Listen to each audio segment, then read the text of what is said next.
नमस्कार, स्वागत है आप सभी का। मैं हूं आपके साथ श्रावणी पटनायक। बुलेटिन की शुरुआत करते हैं। महापौर एजाज ढेबर को एक बार फिर पूछताछ के लिए ईडी ने तलब किया है।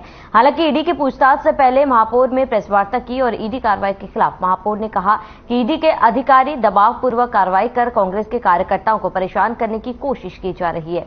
मेरे भाई पर 2000 करोड़ से अधिक का घोटाला का आरोप लगाया है, लेकिन इसे साबित कैसे किया जाएगा। उन्होंने कहा कि हमने ईडी को पत्र लिखा है और हम जांच में सहयोग करने को तैयार है, लेकिन 12-14 घंटे पूछताछ न करें। सत्य परेशान हो सकता है, पराजित नहीं हो सकता। उन्होंने कहा कि भाजपा के राज में भ्रष्टाचार का गढ़ बना हुआ था, आखिर उन पर कार्रवाई क्यों नहीं की गई जी। वहीं पत्रकारों से बात करते हुए कहा है कि रमन सरकार के समय नॉन घोटाला हुआ था और अभिषेक सिंह के खिलाफ पनामा पेपर लीक मामला हुआ था। डायरी में सीएम मैडम को घूस देने की बात लिखी हुई थी, लेकिन ईडी वहां जांच नहीं कर पाई। वह राजनीतिक दुर्भावनाश भाजपा के इशारे पर कांग्रेस नेताओं को परेशान कर रही है। देखिए, लगातार ईडी के दफ्तरों में बुलाया जा रहा है। जो भी उनके जांच के बिंदु हैं, हम उसको पूरा सपोर्ट कर रहे हैं। जिस तरीके की जांच बोल रहे हैं, हम उनको पूरी तरीके से सपोर्ट कर रहे हैं। मैंने ईडी के जो निर्देशक हैं गोयल साहब, उनको मैंने एक चिट्ठी लिखी है कि रायपुर के महापौर होने के नाते मेरे पास बहुत पर जवाबदारी है। हम लोग अति आवश्यक काम के श्रेणी में हम लोग आते हैं। जन्म से लेकर मरण तक के काम नगर निगम करता है। आप सबको पता है कि अगर 7-7, 8-8 घंटा, 9-9 घंटा अगर मैं एक जगह बैठूंगा तो रायपुर शहर का काम प्रभावित होगा।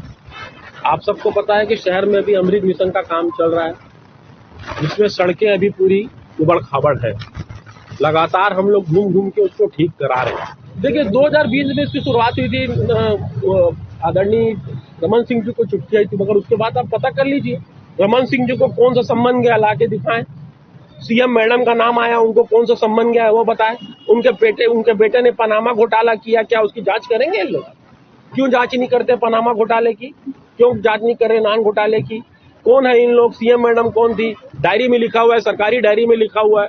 ये लोग जिसके ऊपर प्रूफ है, जिस पे पूरा आधार है, जिस पे लिखा हुआ है, उस डायरी को नहीं देख रहे हैं, जिसमें साफ साफ लिखा हुआ है कि ये लोग ने करप्शन किया है, इन लोगों को पैसा दिया गया है, डेट वाइज लिखा गया है, उसको ये लोग चेक नहीं कर रहे हैं। चेक कर रहे हैं, हमको चेक कर रहे हैं, हमको परेशान कर रहे हैं।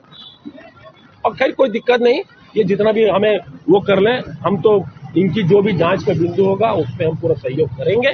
मगर ये जरूर है कि ये लोग बैठा के जरूर रखते हैं, मगर मिसबिहेव वहां पर नहीं कर रहे हैं। ये बात सरासर गलत है।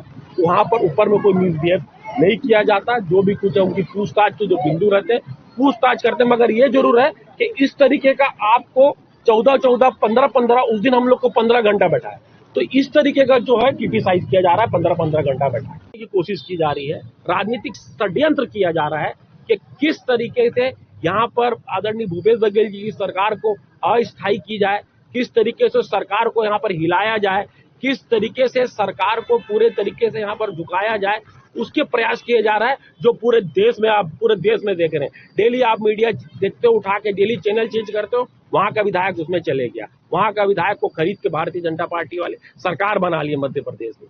आप जब भी कोई चैनल चेंज करोगे, बस खाली आपको यही दिखता है, दूसरा कुछ नहीं दिखता। वो प्रयास छत्तीसगढ़ में भी किया जा रहा है, मगर यहाँ पर हमारी कांग्रेस की सरकार बहुत मजबूत है, आदरणीय भूपेश बघेल जी की सरकार बहुत मजबूत है, और हम लोग कंधे से कंधा मिला के चलेंगे। आने वाले समय में, आने वाले 2023 में कांग्रेस की फिर सरकार बनेगी और आदरणीय भूपेश बघेल जी फिर इस राज्य के मुख्यमंत्री बनेंगे। तो क्या उस सरकार में कोई भ्रष्टाचार नहीं हुआ? क्यों नान घोटाले की जांच नहीं करते? कौन है जिसमें डायरी में सीएम मैडम लिखा हुआ है? कौन है जिसमें सीएम सर लिखा हुआ है? क्यों 2020 में ईडी की जांच चालू हुई रमन सिंह जी के खिलाफ, आज तक एक पन्ना भी उसमें नहीं पलटा गया? क्या किसी को वहां पर बुलाया गया? क्या किसी को ईडी ऑफिस में तलब किया गया? क्या किसी को ईडी ऑफिस में नोटिस दी गई? और नोटिस दी गई है तो भी बताएं कि किसको नोटिस दी है। क्या सीएम मैडम को नोटिस दिए उस समय की, कि सीएम सर को नोटिस दिए उस समय की, या उनको बेटे को नोटिस दिए? किसको नोटिस दिए? किसी को नोटिस नहीं दिए। मगर यहाँ पर ताबड़तोड़ ताबड़तोड़ लोगों को बुलाया जा रहा है, डेली बुलाया जा रहा है, डेली आप संबंध देके बुला रहे हैं। खैरागढ़ छुईखदान गंडई के कलेक्टर गोपाल वर्मा ने कार्यों में गतिशीलता लाने के उद्देश्य से जिला के ग्रामीण क्षेत्रों का दौरा किया और जिला के मुदीपार और गर्रापार गोटान में पहुंचकर संचालित गतिविधियों का जायजा लिया।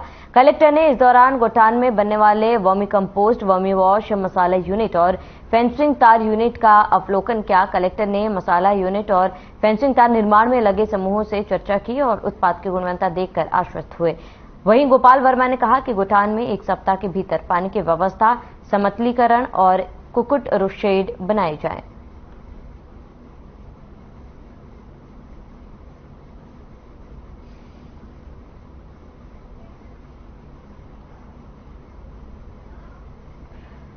तो पंडेरिया के सिद्धार्थ राइस मिल में भीषण आग लगने से हड़कंप मच गया। मिलर्स के अनुसार शॉर्ट सर्किट की वजह से मिल में आग लगी है। बताते कि आग इतनी भीषण थी कि मिल में रखा करोड़ों का सामान जलकर खाक हो गया।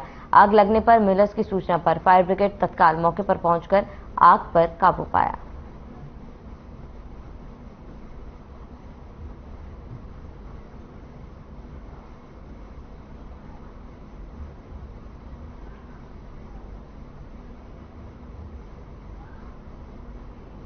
प्रधानमंत्री आवास योजना के तहत गरीब निर्धन तबकों को पक्का मकान बनाने के लिए 2,26,000 की राशि आवंटित की जाती है, जिसमें 1,50,000 रुपए केंद्रांश और 76,000 राज्यांश की राशि अनुदान दी जाती है। आवास के लिए स्वीकृति पात्र हितग्राहियों का निकाय के द्वारा एक टीम बनाकर पूरे दस्तावेज के साथ डीपीआर बनाकर पात्र हितग्राहियों की सर्वे सूची भेजी जाती है। लेकिन नगर पंचायत पंडातराई में कई दंडाय परिवार आवास की राशि लेकर घर की जगह व्यावसायिक दुकान बना रहे हैं।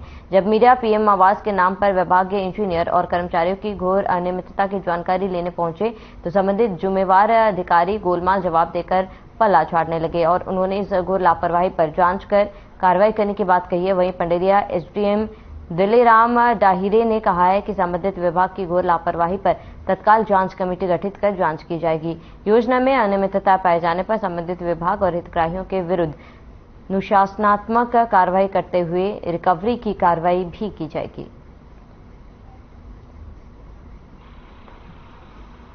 नहीं, दुकान बनाने के लिए परमिशन मिल ही नहीं सकती। मकान बनाने के बाद दुकान तो ये लापरवाही इंजीनियर का सत्यापन किया गया, मूल्यांकन सत्यापन फाइनल होने के बाद में अगर कोई दुकान खुलता है तो उसका अपन कैसे? तो अभी तक क्या कार्रवाई ऐसे लोगों के लिए? नहीं, शिकायत तो खैर ऐसे लोग प्राप्त नहीं हुई है। अगर आपके ध्यान में कोई शिकायत प्राप्त होती तो रिकवरी का चलाएंगे सर कार्रवाई, अगर नियमन से जो नियम में होगा वही।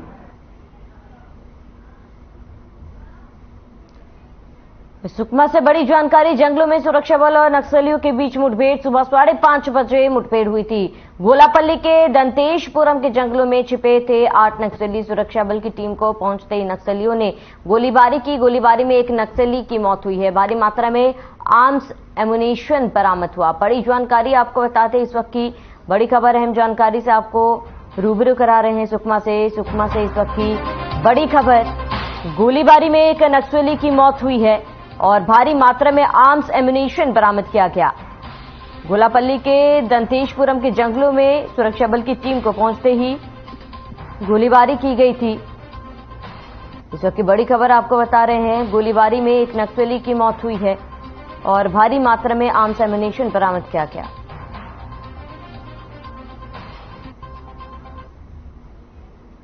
तो बस्तर और सरगुजा क्षेत्र में स्कूल शिक्षा विभाग में बंपर भर्ती होगी। मुख्यमंत्री भूपेश बघेल इसके लिए नोटिफिकेशन जारी किया है, जिस पर स्कूल शिक्षा मंत्री डॉक्टर प्रेमसाय सिंह टेकाम ने कहा है कि 12,000 से ऊपर भर्ती की जाएंगी। जहां भर्ती करनी है उसकी पूर्ति को हो सके इसके लिए प्रक्रिया जारी हो चुकी है। जो भर्ती रुकी हुई थी उसकी अभी प्रक्रिया शुरू हुई है। लगभग 12,000 से ऊपर उसमें शिक्षक, सहायक शिक्षक और लेक्चरर इनकी भर्ती होगी। और खास करके जो जहां अधिक कमी है बस्तर संभाग और सरगुजा संभाग में, तो वहाँ पर के लिए हम लोग उसकी भर्ती की जाएगी ताकि वहाँ जो कमी है वहाँ उसकी पूर्ति हो सके। और कल से इसकी ऑनलाइन एप्लीकेशन उसमें कल भरने की प्रक्रिया कल शुरू होगी और बहुत 6 से 10 तक फार्म भरने की प्रक्रिया है। उसके बाद आगे छत्तीसगढ़ सरकार भर्ती प्रक्रिया शुरू करने जा रही है, जिसको लेकर बीजेपी के वरिष्ठ नेता बृजमोहन अग्रवाल ने अपनी प्रतिक्रिया दी और कहा कि स्वयं भूपेश बघेल का फॉर्मूला सुप्रीम कोर्ट में फेल कर दिया और ऐसा फॉर्मूला क्यों लाए थे। सीएम ने प्रदेश की जनता के सभी वर्गों को गुमराह करने का काम किया है। बीजेपी के फॉर्मूले को सुप्रीम कोर्ट ने अप्रूव किया है। यह फॉर्मूला बीजेपी का है और उसी फॉर्मूले पर राज्य सरकार भर्ती करने जा रही है। भूपेश बघेल जी का फार्मूला सुप्रीम कोर्ट ने फेल कर दिया। अब भूपेश बघेल जी जवाब दें, ऐसा फार्मूला क्यों लाए थे। छत्तीसगढ़ की जनता को, पिछड़े वर्ग को, अनुसूचित जनजाति को, अनुसूचित जाति को, सामान्य वर्ग को, सबको उन्होंने गुमराह करने का काम किया। सबको उन्होंने पिछले 6 महीनों से छत्तीसगढ़ का नौजवान मारा फिर रहा है, उसको रोजगार नहीं मिल रहा है। और ये तो सुप्रीम कोर्ट ने जो बीजेपी के समय पर 58% का फार्मूला लाया गया था, उसको अप्रूव किया है। महापौर एजाज ढेबर को ईडी ने तलब किया, जिसके बाद एजाज ढेबर ईडी ऑफिस पहुंचे। इस दौरान कांग्रेस पार्षद, एमआईसी के मेंबर सहित कांग्रेस के कार्यकर्ताओं ने ईडी के सामने प्रदर्शन किया। बता दें, ईडी ने एजाज ढेबर को समन दिया था, जिसके बाद दिन भर ईडी ने महापौर से पूछताछ की। इस दौरान महापौर के समर्थक ईडी दफ्तर के सामने प्रदर्शन कर रहे थे। लोगों ने ईडी और केंद्र सरकार पर आरोप लगाए और कहा है कि केंद्र सरकार चुनावी साल में केंद्रीय एजेंसियों का दुरुपयोग कर कांग्रेस नेताओं के घर ईडी भेज रही है। महापौर एजाज ढेबर को आज ईडी ने तलब किया है। आज वे यहाँ पर पहुंचे हुए हैं ईडी ऑफिस में, वहाँ पर उनकी पूछताछ हो रही है। इससे पहले भी 2 मई को ईडी ने बुलाया था। हमारे साथ तमाम ये जो पार्षद हैं और उनके समर्थक है यहाँ पर पहुंचे हुए हैं, समर्थन दे रहे हैं। मौजूद है पार्षद आकाश। आप लोग ईडी के खिलाफ एक प्रदर्शन कर रहे हैं, क्यों? देखिए, लगातार पिछले 1 वर्षों से छत्तीसगढ़ में ईडी लगातार कांग्रेस के नेताओं को टारगेट करके उनको परेशान करने का काम कर रही है और पिछले 3 महीने से महापौर के साथ, महापौर के परिवार के साथ दुर्व्यवहार के साथ वो लगातार हमारे रायपुर नगर निगम के प्रथम नागरिक महापौर को बार बार बुला के ना हासिल कुछ हो रहा है, ना कुछ पब्लिक को बता रहे हैं, ना मीडिया को बता रहे हैं। यदि अगर महापौर के घर से आपको कुछ मिला है तो आप उसको जग जाहिर कीजिए। ऐसे बार आप ये है कि आप बताना चाह रहे हैं कि देश में सरकार नाम सिर्फ मोदी ही चलाएंगे। ये बात गलत है। आप देखिए, द्वेषपूर्ण राजनीति हो रही है पूरे भारत देश में। जहां कांग्रेस की सरकार है वहां इस प्रकार की घटनाएं लगातार बढ़ते जा रही है, जैसे जैसे चुनाव नजदीक आ रहे हैं। क्या केंद्र सरकार केंद्रीय एजेंसी का दुरुपयोग कर रही है? बिल्कुल निश्चित तौर पर। आप देखिए, जहां कांग्रेस की सरकार है वहां पर ईडी को लगाया जा रहा है। माननीय भूपेश बघेल जी का यहाँ पर कोई वो नहीं है तो वो ईडी को लगा दिए ताकि उनको परेशान हो। उनके लोगों को लगातार प्रताड़ित किया जा रहा है। रायपुर नगर निगम के प्रथम नागरिक महापौर एजाज ढेबर को लगातार प्रताड़ित किया जा रहा है। इससे जग जाहिर होता है कि कहीं न कहीं मोदी सरकार डरी हुई है। तो अभी चर्चा कर रहे थे, उन्होंने कांग्रेस के पार्षद आकाश तिवारी, उन्होंने केंद्र सरकार पर आरोप लगाया है कि केंद्र सरकार जो है ईडी का दुरुपयोग करे। हमारे साथ और पार्षद है, अच्छा मनीराम साहू है, आप पूछते हैं। अच्छा, और पार्षद भी हमारे साथ, इससे भी चर्चा करते हैं। आप लोग आज एजाज ढेबर के पक्ष में समर्थन दे रहे हैं, केंद्र ईडी के खिलाफ प्रदर्शन कर रहे हैं, तो क्या केंद्र सरकार केंद्रीय एजेंसी का दुरुपयोग कर रही है क्या?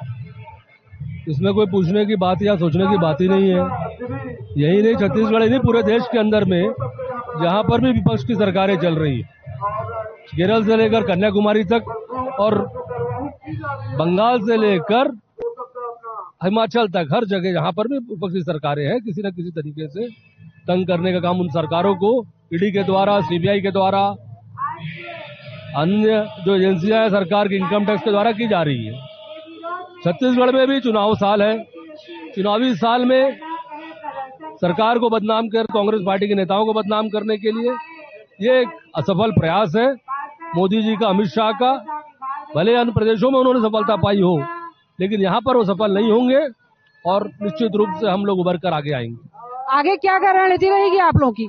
देखिए, रणनीति की कोई सवाल नहीं है। अगर हमारी लड़ाई तब तक जारी रहेगी जब तक उनका यह अन्याय बंद नहीं होगा, और यह लड़ाई की शुरुआत उन्होंने की है और विपक्ष का कोई ऐसा नेता नहीं बचा है, चाहे दिल्ली के अंदर केजरीवाल हो, बिहार के अंदर में नीतीश कुमार हो, चाहे तेजस्वी यादव हो, ममता बनर्जी हो, हर जगह विपक्ष का, चाहे वो वाईएसआर हो, चाहे वो केसीआर हो, स्टालिन हो और तमिलनाडु में, चाहे विजयन हो केरल में, हर जगह ये सरकार, केंद्र सरकार और इनकी लड़ाई हमारी चल रही है।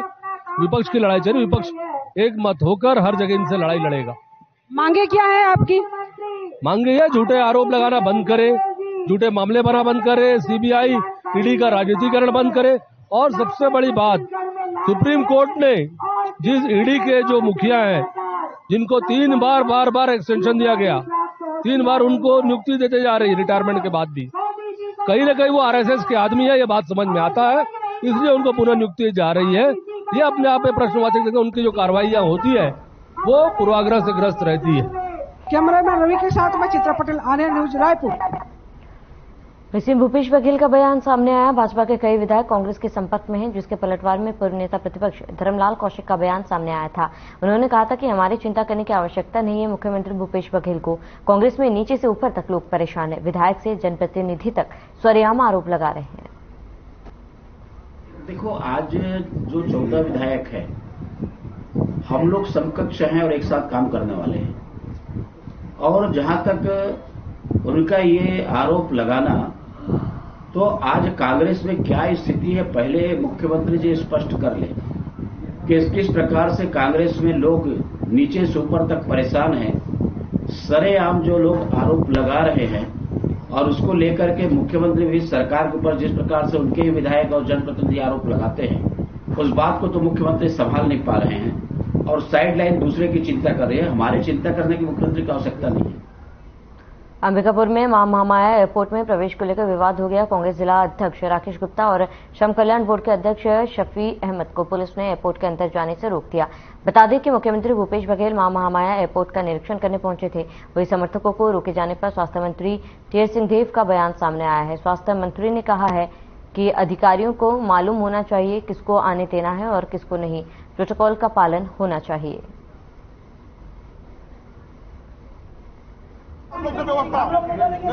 से और परिपक्वता का प्रशासन को दिखाना चाहिए। ये ट्रेंड है, कई जगह कलेक्टर रह चुके हैं, एसपी रह चुके हैं, अन्य पदों पे हैं।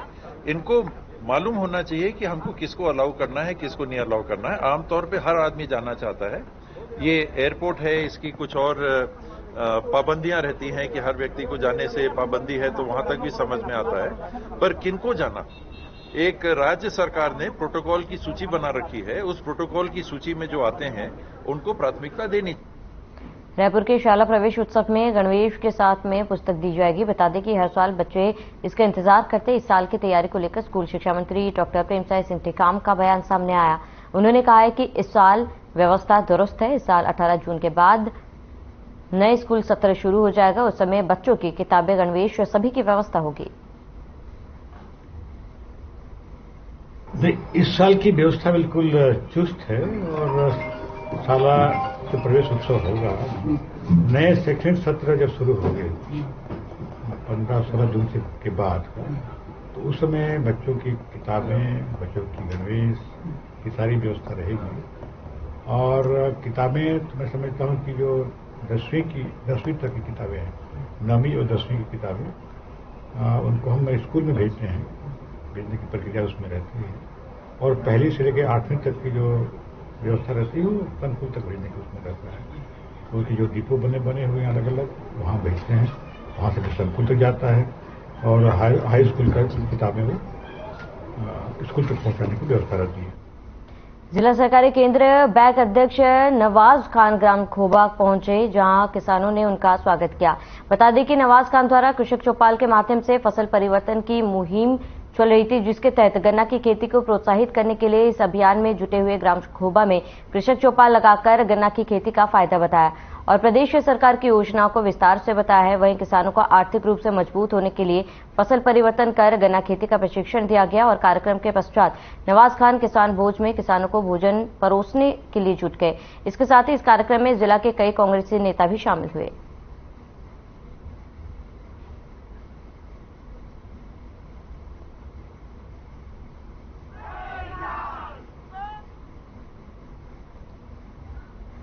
खबर कवर्धा से है, जहां मुख्य कार्यपालन अधिकारी जिला पंचायत कवर्धा संदीप कुमार अग्रवाल ने कार्यों के दायित्व के निर्वहन में लापरवाही बरतने और स्वेच्छाचारित के कारण नंद कुमार चंद्रवंशी सचिव ग्राम पंचायत लालपुर जनपद, प्रदीप दुर्वे सचिव ग्राम पंचायत समनापुर जनपद बोडला, तोरणदास मल्होत्रा सचिव ग्राम पंचायत सूरजपुरा जंगल जनपद सहसपुर लोहारा और दालचंद मानिकापुरी सचिव ग्राम पंचायत भेलकी जनपद पंडरिया को तत्काल प्रभाव से निलंबित किया गया। जानकारी देते हुए उन्होंने बताया कि सचिव 16 मार्च 2023 से हड़ताल पर थे, वहीं बार बार निर्देशित करने के बाद भी पंचायत का अभिलेख प्रदान नहीं कर रहे थे, जिसके कारण कबीरधाम जिले के 4 ग्राम पंचायत सचिवों को प्रभाव से निलंबित किया गया।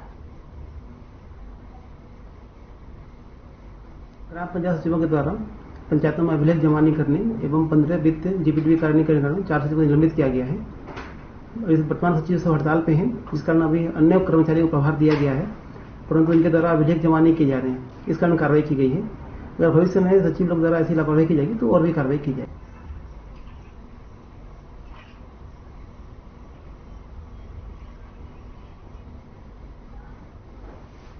खबर राजनांदगांव से है, जहां न्यू पंचशील कल्याण समिति ने संचीनगर लखोली के वार्ड नंबर 36 में बुद्ध पूर्णिमा मनाई, जिसमें नए बुद्ध विहार का लोकार्पण किया गया। इस बुद्ध विहार को पार्षद निधि से बनाया गया है। इस संबंध में जानकारी देते हुए पार्षद प्रतिनिधि आशीष डोंगरे ने बताया कि लोक तीर्थ बुद्ध विहार राजनांदगांव के 51 वार्डों से सबसे बेहतरीन है। लोकार्पण कार्यक्रम में धर्मगुरु समेत प्रदेश के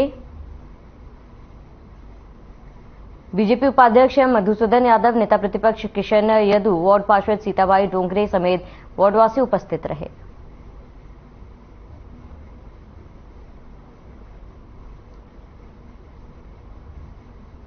बड़े भाई देश रामदेव जी, जिनको मैं गुरुजी मानता हूँ, कि मेरे से जब मैं पढ़ रहा था चाहे एसडी के क्षेत्र में हूँ, तो आप सभी को आज बुद्ध पूर्णिमा की बुद्ध विहार का लोकार्पण निरंतर हुआ है। अब तो अतिथि तो नहीं है, लेकिन हमारे धर्मगुरु हैं कुटांगले जी मंच पर उपस्थित है, हमारे बौद्ध कल्याण समिति के अध्यक्ष, क्षमा चाहता हूँ नाम बोला हूँ, कांतिभाई फुले जी, हमारे न्यू पंचशील कल्याण समिति के अध्यक्ष संतोष बौद्ध जी, ईश्वर जी पार्षद श्रीमती सीताबाई डोंगरे जी, हमारी महिला रमाबाई मंडल की अध्यक्ष इमामी मीना विभाग जी, बिना विभाग में बिनावासी के दिक्कत। और चलिए उसी के साथ इस बुलेटिन में फिलहाल इतना ही। देश और प्रदेश की तमाम बड़ी खबरों के लिए बने रहे हमारे साथ।